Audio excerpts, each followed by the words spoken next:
Hi, welcome to Pythagoras, your personal finance planner inside of Notion. This video is going to walk you through the setup guide that comes with Pythagoras so that you can begin planning your finances right away. Let's begin by heading to the home page, which is the page that you immediately come to once you download Pythagoras.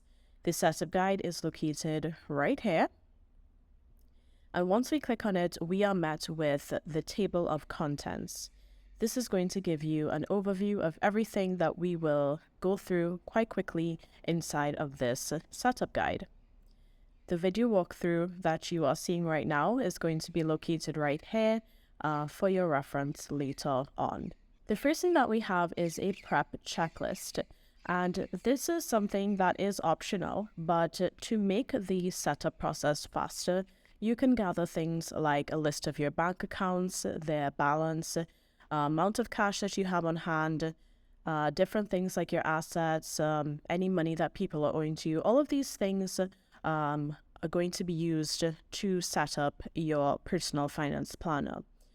Do not be alarmed if things like assets, liabilities, debtors, if these things are new to you or if you are new to personal finance planning. Everything is going to be defined with examples right here inside of the setup guide. The first thing that you see on the home page is your mobile dashboard. And this is a dashboard that sits at the top of Pythagoras, and you can have a bird's eye view of everything within the template right here. So that is the first purpose that this mobile dashboard serves: an overview. The second purpose that it serves is allowing you to easily access things like your cash outflow and your income in a nice gallery view. That way you can enter transactions, whether it's income or expenses, very quickly on your mobile device. There will be a demo of that as well, but that's just the purpose of the first dashboard that you see on Pythagoras. Next, we have the accounts section. This is where you can type in your main accounts for the money that you want to track inside of Pythagoras. You can give it a type, and you want to enter the starting balance in this column here. There's an example for each part of this setup guide. So as you can see here, in this example, the accounts that I have are the same as you can see here: primary cash, credit card, and savings. And I've simply typed in the number, the current balance that I have in each of these accounts here. All the prices that you will see, or all the money that you will see in this planner, are in Trinidad and Tobago dollars. So don't be alarmed. This is not US dollars. This is TT dollars. Right? So you can go in right here and type in, say, for example, $2,000 and move along. If, for example, you do not have, let's say, a credit card, you can easily click on this 6-dot menu here and delete that account. After the accounts, we move on to our assets. And for Pythagoras, assets are things such as your emergency fund, whether it's a short-term emergency fund or a long-term emergency fund. If you have things like stocks, shares, annuities, and bonds, all of these can be tracked here inside of the assets database. So if I go down to the example, you will see here that I have inputted a starting balance, so the amount that you have in your emergency fund. You can give it an account name, select a provider or enter your provider, and fill out the rest of the information right here in the assets. For things like fixed deposits, you can enter a start date as well as the maturity date. You can even attach your policy right here inside of Pythagoras. So that's it for the assets. After assets, we have the insurance area. So, for example, if you have life insurance or critical illness insurance, you can easily here put in the coverage, so the amount that is covered by each of these insurance policies. You can include your provider. You can even attach just as before in assets, an example or the actual policy.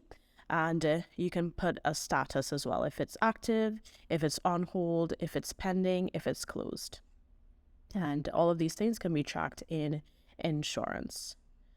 Next, we have liabilities. So for Pythagoras, liabilities refers to money that a person owes, money that you owe someone else, right? That will be a liability. So things like a loan, if you have a loan with a bank, if you have a loan with someone else, you can easily enter that in here. You can enter the name as well as the loan amount and the date that you would like to pay that loan off by. Debtors is where you keep track of money that you have loaned out to someone else. If you do this, if you do not loan money to anybody else, of course, you can simply skip this section. But if you do loan money, you can input the name of the person, the amount that you would have lent them, as well as a loan start date and a payment status. You can keep track of upcoming expenses as well inside of Pythagoras. So you can, for example, I have 3 examples here. Let's say you are saving up for a camera. The cost of the camera is 2,500 TT dollars, and right now you have already saved $300. You can also input the purchase date, and you will see when we go through inside of the next video, inside of the demo, you will see how you can have a progress bar that's going to track how much you have saved, and it will be very visually appealing for you to see that and continue saving up towards your goals. Next, we have a subscriptions area. So for example, I have a subscription for Notion. These are all things, by the way, that you can input right here. So you can easily click new and start typing in your subscriptions, all within the setup guide. These databases are linked to the main homepage of Pythagoras, so it's all going to show up here. So use the examples that I have here for each section of Pythagoras, and that way you can quickly input all of the information that you will need later on. Next, we have the budget. Now, of course, if you do budget your money, especially if you're new to personal finance planning, a budget is very, very important, right?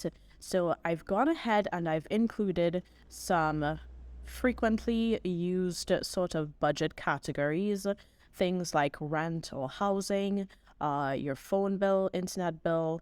I just put some commonly used budget categories, but you can add anything else by adding new. You can go ahead and add in, let's say your rent is $2,000, and you can go down also putting in a frequency, whether it's monthly, non-monthly, or annually or yearly. And you can even put a status. But the status is really a property that you will use when you are actually planning. So for now, you can actually leave the status out. Unless you have already paid, for example, your rent for the month, you can put paid here.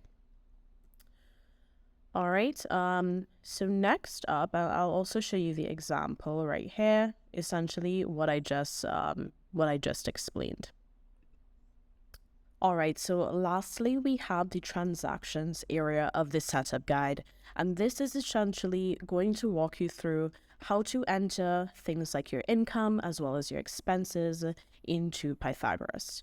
All right, so this is a screenshot of the home page in the transactions section, and you can see that you can enter your income here. Everything from this point on inside of the setup guide should be entered on Pythagoras. So you can always open up a next Notion window, have the setup guide, for example, on the left, and have the homepage of Pythagoras on the right so that you can enter this information. So this could be your income, any income that you would have received either most recently within the past 30 days, anything like that, you can go ahead and enter it into the income database. So I'll just show you quite quickly Pythagoras. And if we scroll down here, we see the transactions area, and you can go right ahead and click new to add in income. You can click on the monthly expenses tab to go ahead and add in your expenses as well. I also show you how to enter data payments here.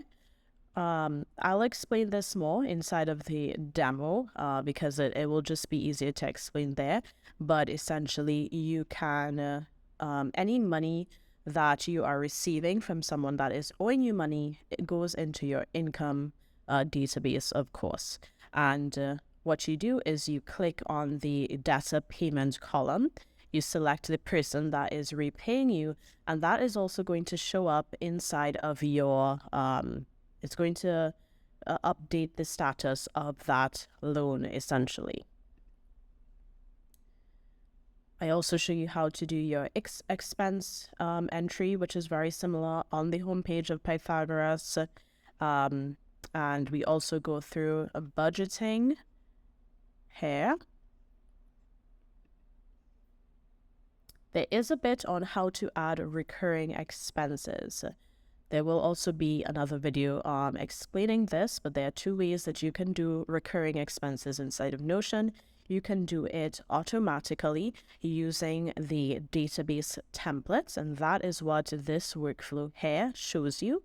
But I also have a manual way of entering it, which is actually what I use, and I will explain that as well in a separate video. The reports page is located in the mobile dashboard. You can see it right here. And this is going to contain reports for things like your total monthly income and expenses, monthly income and expenses by category. It's going to show you your total monthly savings as well as annual income, expenses, and savings. Once you have completed everything in the setup guide, you are essentially finished. Or once you've reached this point, you are essentially finished, and you can go back to Pythagoras, the home page. You can actually move this block over to the admin page. So I'm going to click on the 6-dot menu, click move to, and I'm going to click admin. And I am going to, and if you click visit, you will see that there's a little toggle here for you to neatly tuck away this. That way you can find your setup guide again. But this is where it is easily located. So now that is gone from there, and Pythagoras is essentially all yours to have fun entering all of your information and your expenses and income.